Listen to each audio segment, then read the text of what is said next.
served to educate people before we built the plant. This model is one of the ways we did that. So this model has been in this building and operational since the late 60s, so it is over 40 years old. It's very, very old, but it does a really good job. Like I said, it shows you all the insides of everything we've been talking about. And it's actually one of my favorite pieces of the tour that we give. So I hope you guys really enjoy it. Again, please don't lean over the railing. You can lean on it if you'd like, but try if you have anything in your hands to keep them on this side. And in just a moment, it will come up to eye level. And towards the end of the presentation, it actually goes back into the pit. Excuse me. So you're going to probably feel a rush of air when it does that. Don't be alarmed. That is normal, okay? Enjoy.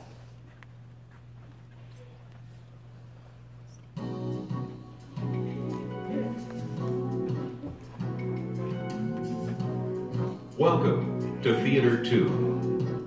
You are looking at a scale model of Donald C. Cook Nuclear Plant Unit 1. Remain standing where you are, and we will bring the various operating systems to you. First, a quick look at the plant layout. The spotlight is now on the containment building. Here is where heat from the reactor is converted to steam. This is the control room, where the reactor and the systems in the plant are continuously monitored and operated.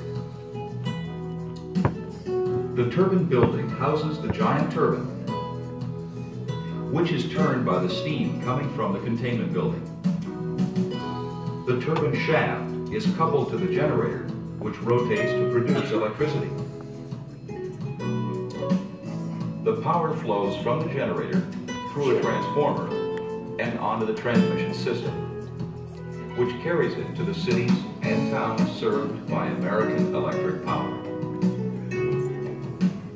Now, let's bring the unit up where we can examine each of the systems as they work together to convert heat from nuclear fission to electric energy. A process performed here since 1975, before many of our younger visitors were born. Stay right where you are, and we'll bring the various parts of the plant to you.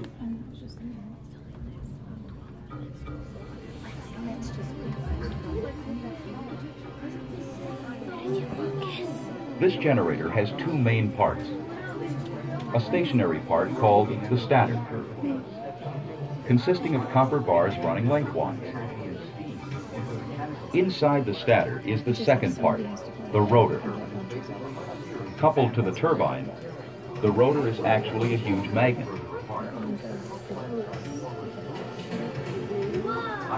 This simplified model demonstrates the principles. As the magnet on the rotor turns, its magnetic fields affect the bars in the stator. Electrons in the bars are removed. It is this movement that produces electricity. But what is not simple is the precision with which the huge, smooth-running generator is built and the complexity of the system. The development of efficient electric generators is a triumph of engineering. Inside this machine, which weighs 590 tons, are 70 miles of copper wire. The rotor turns at 1,800 revolutions per minute, which means the outer ring is traveling at about 380 miles per hour, producing electric power hour after hour, 24 hours a day, year after year. Where does the power go when it leaves the generator?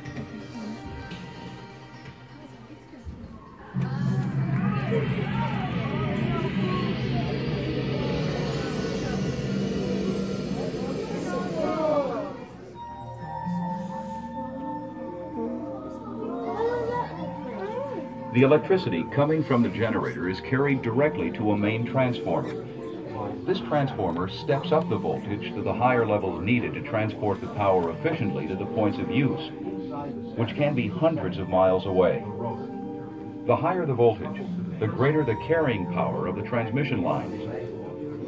The Cook plant transformers boost generating voltage from 26,000 to 345,000 volts on Unit 1. and 765,000 volts on Unit 2. Let's see how this power gets to your home.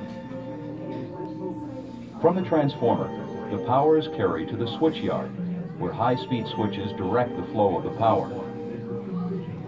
Transmission lines carry power cross-country to substations, where voltage is reduced before it enters the homes and factories where it goes to work.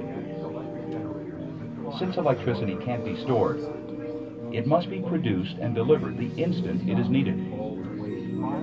Flip a switch to turn on a light or clothes dryer, and the electricity needed is being generated that instant, transmitted along the system to a substation, through another transformer outside your house, and finally, still at the same instant, sent through your service entrance and the wires of your home to the light or appliance you energized by turning on the switch.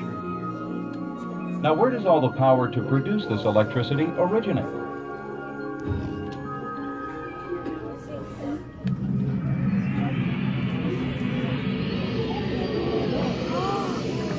There's 3.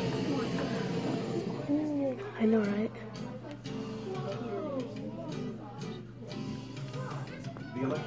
This is the containment building, which houses the nuclear steam supply system. That is, the reactor itself and the 4 heat exchangers called steam generators, since here is where the steam is generated. This is the reactor core. It contains nuclear fuel pellets held inside bundles of rods called fuel assemblies. Control rods are arranged in clusters to move up or down within some of the elements. These rods can be lowered to slow down or stop the nuclear reaction completely. As the rods are raised, neutron activity increases, producing heat which is picked up by the water, which flows through the core in a closed loop. The water is under pressure to keep it from boiling. This kind of system is called a pressurized water reactor. The heated water in this primary loop flows into heat exchangers called steam generators, where the heat is absorbed by water, which is circulated through a second separate loop. That water then turns to steam. The 2 loops are entirely separate. Only heat, no water or radioactivity, passes from the primary loop to the secondary. Now, let's move over to the control room.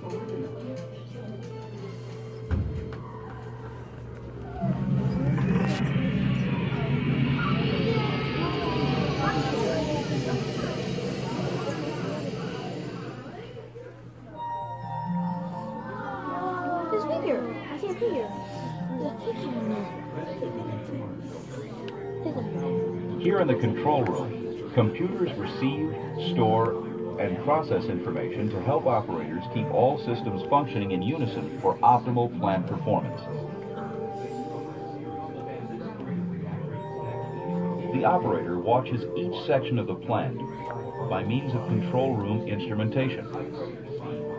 The reactor, steam generators, steam turbines, condensers, electric generator, and transformer. The operator monitors them all and can make changes as necessary for efficient operation. Most adjustments are automatic, but sometimes other plant conditions must be monitored and adjusted manually by the operators. Here in the control room, the licensed operators, who have spent years in training and accumulating operating experience, watch and, when required, regulate plant operations to keep all systems in balance. All major systems have backup systems that assure safety in depth. Now, let's move to the turbine area to see what happens to the steam coming from the containment building.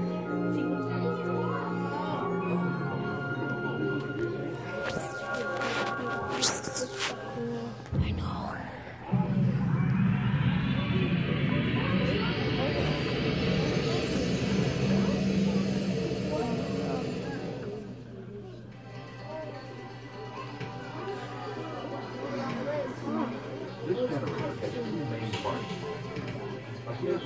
You are looking at the steam turbine.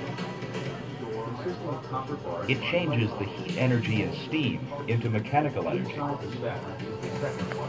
A steam turbine is basically a series of fan blades, each row a little longer and further apart. High-pressure steam directed on the fan blades forces the shaft to turn.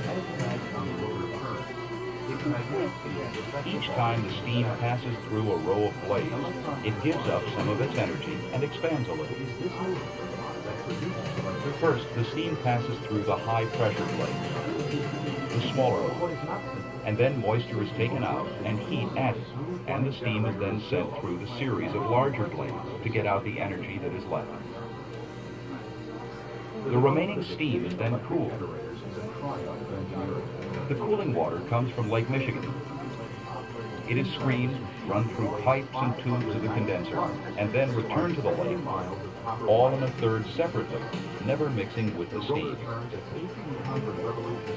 The condensed steam, now changed to water, is sent back to the steam generator again to start another round trip. Producing electric power, hour after hour, 24 hours a day, year after year.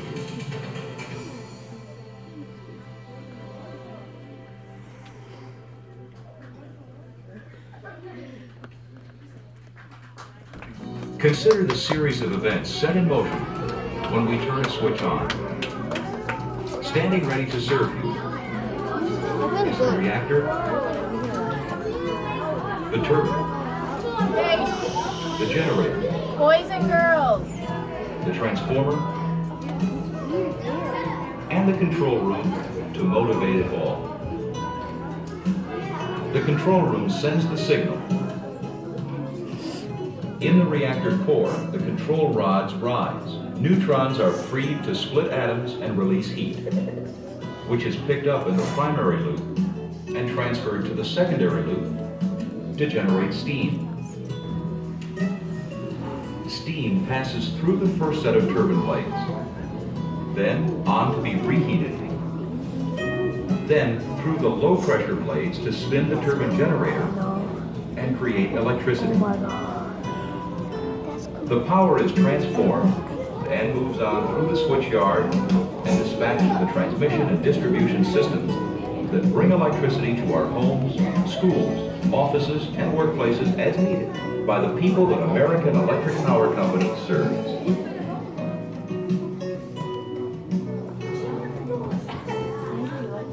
Please proceed around the rotunda to the open door. Hey, boys and girls, before we go, we're going to spend 15 minutes upstairs on the hands-on.